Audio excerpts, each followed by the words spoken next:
ஜெயஹிந்த். பசுமொன் சித்தர் ஆலயத்தில் பசுமொன்னில் நின்று கொண்டிருக்கிறோம். தவசிக்குறிச்சியில் இன்று ஒரு பசுமொன் தேவருடைய தொண்டர்கள், அவருடைய பக்தர்கள், அவருடைய அன்பர்கள், அவர் மீது அளவற்ற ஈடுபாடு கொண்டவர்கள் இந்த நாளில் பௌர்ணமி ஆன்மீக பேருரை, இதுவரையிலும் பௌர்ணமி திருவிளக்கு பூஜை நடந்தது. அதை ஒட்டி பௌர்ணமி அன்னதானம் நடைபெற்றது. இப்போது இன்னொரு கூடுதலாக பௌர்ணமி பேருரை, ஆன்மீக பேருரை சொற்பொழிவு என்று கூடுதலாக மாறியிருக்கிறது. எனவே பசுமொன் தேவர் அவர்களுடைய நல்ல உணர்வுகள் வளர்ந்து கொண்டே இருக்கும் என்பதற்குடைய அடையாளம், நமக்கு முன்னால் எத்தனையோ லட்சம் பேர், நம்மை விட உயர்ந்தவர்கள், கோடீஸ்வரர்கள், படித்தவர்கள், தலைவர்கள் எல்லாம் இந்த இடத்தில் நின்றிருக்கிறார்கள். ஆனாலும் கூட நம்மளுடைய பசுமொன் தெய்வ திருமகன் பசுமொன் முத்துராமலிங்க தேவர் பசுமொன் சிந்தனை மன்றம் சார்பாக ஒரு முயற்சியை வழக்கறிஞர் ஆறுமுகம் அவர்கள் இந்த நாளில் எடுத்தார். நம்முடைய மதுரை ஆதீனம் அவர்களிடத்தில் நம்முடைய முயற்சியை சொன்னோம். முயற்சி எடுத்தவர்கள் சிறியவர்கள், ஆனால் யாருக்காக இந்த முயற்சி, எதற்காக எடுக்கிறார்கள் என்பதை எல்லாம் எடை போட்டு பார்ப்பார்கள். அப்படி எடை போட்டு பார்த்து நிதானித்து, முதலில் நாங்கள் போன போது அவ்வளவு மௌனமாகவே இருந்தார். இப்போது சாமி மதுரை ஆதீனம் இந்த இடத்திலிருந்து புறப்படுகிற போது ஆனந்தமாக நம்ம இளைஞர்களோடு இளைஞர்களாக பேசி மகிழ்ந்து புறப்பட்டிருக்கிறார்.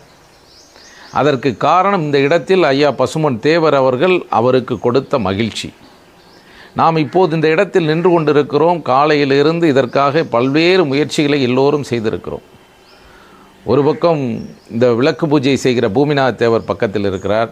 நாச்சியார் அறக்கட்டளை நடத்துகின்ற கிருஷ்ணவேணி இருக்கிறார்கள். நம்முடைய சிந்தனை மன்றத்தினுடைய ஒருங்கிணைப்பாளர், பசுமொன் சிந்தனை மன்றத்தினுடைய ஒருங்கிணைப்பாளர் வழக்கறிஞர் ஆறுமுகம் அவர்கள், அதுபோலவே இங்கே இருக்கக்கூடிய நம்முடைய பசுமொன் சித்தர் அறக்கட்டளை நடத்தி முத்துக்குமாரன் அவர்கள், முத்துக்குமார் அவர்கள் சிறப்பாக செயல்பட்டு கொண்டிருக்கிறார்கள். நம்முடைய முன்னாள் மாணவர் சங்கத்தில் சொல்லுங்கள் செய்கிறேன் என்று சொல்லுகிற அளவிற்கு இப்படிப்பட்டவர்கள் அமைவது கடினம். ஏனென்றால் ஒரு நேரம் இல்லைனால் நீங்கள் என்ன சொல்கிறீங்கன்னு எனக்கு மனிதனுக்கு தோணிரும். அது நம்ம ஊரில் பிறந்தவங்களுக்கு உடனே தோணும். ஆனால் அப்படிலாம் நினைக்காம முத்துகிருஷ்ணன் அவர்கள் இந்த கல்லூரி வளர்ச்சிக்கு இருந்து செய்கிறேன்னு நினைக்கக்கூடிய முத்துகிருஷ்ணன் அவர்கள் வந்திருக்கிறாரு. ஒரு பெரிய மனிதர், நல்ல சிந்தனையாளர். அது மாதிரி பொன்முத்து அவர்கள் ராமநாதபுரத்தில் பல்வேறு தலைவர்களோடு பயணிக்கிறவர். அவருடைய அனுபவங்களை எல்லாம் வச்சிருக்கிறாரு. இளைஞர் சடையாண்டி அவர்கள், அவர் நம்ம சாமிஜி ஆதீனம் சொல்லுகிற போது கதாநாயகன் ஹீரோ அப்படின்னு சொல்லியிருக்கார். அவரே ஒரு சிவனடியார், எல்லா மலைகளையும் பார்க்குறேன், சிவபக்தராக அவர் இன்னைக்கு வந்து மாறிக்கிட்டே இருக்கார். முதல்ல ஃபாரூக் பிளாக்கு தொண்டரணியாக வந்தார். ஒரு ஒல்லியாக ஒரு ஓரத்தில் நிற்பார். அவர் எப்படி தொண்டரணியாக வர்றதுக்கு தகுதி இருந்துச்சுன்னு கூட நான் நினச்சிருக்கேன். ஏன்னா அவ்வளோ ஒல்லியாக இருப்பார். ஆனால் அவருக்கு மனசில் வைராக்கியமும் அந்த அழுத்தமும் இருந்திருக்கு. அந்த கொஞ்சம் வயசுலேயே ஃபாரூக் பிளாக்கு தொண்டரணியாக வந்து அந்த மாநாட்டுகளில் தொண்டு செய்தார். தேவர் வந்து அந்த தொண்டில் செய்கிறத பார்த்து இவரை தெய்வத்துக்கு இடத்துக்கு அழைச்சிட்டு போயிட்டார். அப்போ தெய்வீக தொண்டும் இன்றைக்கி செய்துட்டு இருக்கார், சிவனடியாராக மாறிக்கிட்டு இருக்கார். அது மட்டும் இல்லாமல் வெகுஜன மக்களோட இந்த தேவர் மீடியா பணிகளையும் செய்துக்கிட்டே இருக்கார். அவர் ஒரு கதாநாயகன், ஒரு ஹீரோ அப்படின்னு சொல்லியிருக்கார். நமக்கு எத்தனையோ சினிமா கதாநாயகர்களை பார்க்குறோம். ஆனால் நம்மளோட ஒரு சாதாரணமாக இருக்கிற சடையாண்டி, அவர் சிவபெருமானுடைய பேர் தான். அது மாதிரி மகேஸ்வரன் அவர் ஆண்டவன்னு படம் எடுக்கிறார். எத்தனையோ பேரில் படம் எடுக்கலாம். பாக்கியராஜ் வந்து அவ்வளோ ஈஸியாக யாரையும் ஒத்துக்க மாட்டார். இயக்குனர் அப்படின்னா பாக்கியராஜ் ஒரு புதுமையை கொண்டு வந்தவர். அந்த பாக்கியராஜை நம்ம மகேஸ்வரன் இயக்குறாரு. மகேஸ்வரன் சொல்கிறதபடி அவர் செய்கிறார். அப்படின்னா பசுமொன் தேவர் அவர்கள் மகேஸ்வரனுக்கு கொடுத்த சக்தி. மகேஸ்வரன் இந்த இடத்துல நாள்காட்டி போட்டிருக்கிறார். ஒவ்வொரு முறையும் அவர் பதிவு செய்துட்டு வந்து, தேவர் மீடியா பதிவு செய்துட்டு டெல்லியில் பதிவு செய்து ஐயா காலடியில் தான் வச்சு வணங்கணும் அப்படின்னு வந்து வணங்கினார். ஒரு முறை நான் அவர் சொன்னேன், பாமரன் மாதிரி இருக்கிறாருன்னு சொன்னேன். இந்த இடத்துல வச்சு சொன்னதுனால ஐயா எனக்கு ஒரு திருவிளையாடல் பண்ணார். அந்த திருவிளையாடல் எப்படின்னா, இவர்கிட்ட நான் சொல்லிவிட்டு நான் போயிட்டு பரமக்குடியில் நிற்கிறேன். எனக்கிட்ட சரியாக வந்து அன்று கொரோனா காலமாக இருந்ததுனால எந்த ஏடிஎம்லையும் பணம் எடுக்க முடியாது. என்கிட்ட பணம் இல்லை. ஒவ்வொரு பஸ்லேயும் கேட்குறேன், டிடிசி பஸ்ஸு வருது, எவ்வளோன்னு கேட்குறேன். அவர் ஒரு 45 ரூபா எவ்வளோ சொல்கிறாரு, அவ்வளோதான் இருக்குது என்கிட்ட. சரி ஏறிடலான்ற உடனே 48 ரூபான்னு சொல்கிறாரு. ஐயா நான் உங்கள்கிட்ட கேட்டுட்டு தான் நான் பஸ்ஸில் ஏறினேன்னு சொன்னேன். ஆனால் அப்போது கூட சரி நீங்கள் கேட்டீங்க 3 ரூபா தர வேணாம், இந்தாங்க டிக்கெட்னு கொடுத்தார். அப்போ தான் நினச்சேன், ஒரு மனிதனை வந்து ஒரு சொல்லுகிற போது ஒரு பாமரன் மாதிரி இருக்கிறாரே மகேஸ்வரன்னு சொன்னதுக்கு திருவிளையாடல், நீயே ஒரு பாமரன் தாண்டா அப்படின்னு என்னை வந்து அந்த இடத்துல நிறுத்தினார். நான் அவர்கிட்ட போய் சொன்னேன், இப்படி ஒரு திருவிளையாடல் நடந்துச்சு மகேஷ், ஒவ்வொரு ஏடிஎம் போகிறேன் எங்கேயுமே இல்லை அப்படின்னு சொன்னேன். திருவிளையாடல் வந்து தேவர் போல் சிவபெருமான் நடத்துறது மாதிரி அவர் நடத்துவார். நம்மளை நல்லா தான் கொண்டு போவார், நமக்கு பாடம் நடத்துவார். மாணவர் பருவத்தில் ஆறுமுகம் இருந்து உழைச்சதுனால எத்தனையோ பேர் என்னென்னத்தையோ பண்ணிவிட்டு ஒரு சின்ன சின்ன பொருளாசைக்காக தன் வாழ்க்கையை வீணடிச்சிட்டாங்க. இந்த பொருளாசை மட்டும் தேவரை சொல்லுகிறவர்கள் ஆசைப்படக்கூடாது. அந்த பொருளாசை மட்டும் இல்லைன்னா நம்ம எவ்வளவு பெரிய உயரத்திற்கும் அவர் கொண்டு போவார் அப்படின்றதுக்கு இந்த நிகழ்வு ஒரு அடையாளம். அது மாதிரி இங்கே வந்திருக்கக்கூடிய ராமமூர்த்தி அவங்க தாயாரும் அது மாதிரி ஒரு பெரிய பக்தி உடையவங்க. அந்த பக்தினால தான் அவருக்கு இந்த பக்தியில் தேவரையாக்குனா தொண்டு செய்கிறதுக்கு லீவு போட்டுட்டு வந்துடுவார்.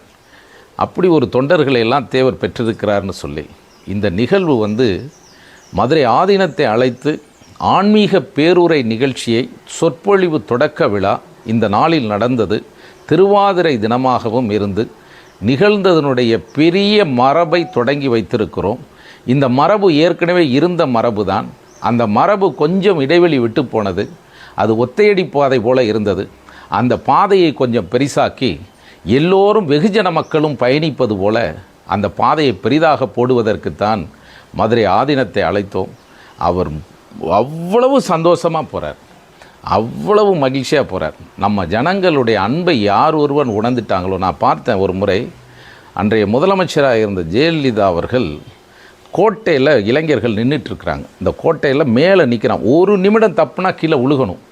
இந்த இளைஞர்களை பார்த்த உடனே முதலமைச்சராக இருக்கிறோன்றதை அவங்க மறந்துட்டாங்க. அந்த முதலமைச்சராக இருந்த ஜெயலலிதா அம்மா வந்து தன்னை மறந்துட்டு அந்த இளைஞர்களுடைய ஆரவாரத்தில் தன்னை இணைச்சி கொண்டு இவங்க கையை காமிச்சிக்கிட்டு நிற்கிறாங்க. அதே வாசலில், அந்த கோட்டை வாசலில் பார்க்குறேன், இவங்க கையை காமிச்சிட்டு நிற்கிறாங்க. அப்போ இந்த மண்ணுக்கு வந்துட்டால் தனக்கென்று அறியாத ஒரு ஆனந்தத்தை பெறுகிறார்கள் என்பதற்கு அன்றைய முதல்வரிடத்திலும் பார்த்தேன், இன்றைய ஆதீனத்திடத்திலும் பார்த்தேன் என்று சொல்லி ஐயா அவர்களிடத்தில் வணங்குவதற்கு இறைவன் நமக்கு கொடுத்த பாக்கியம்.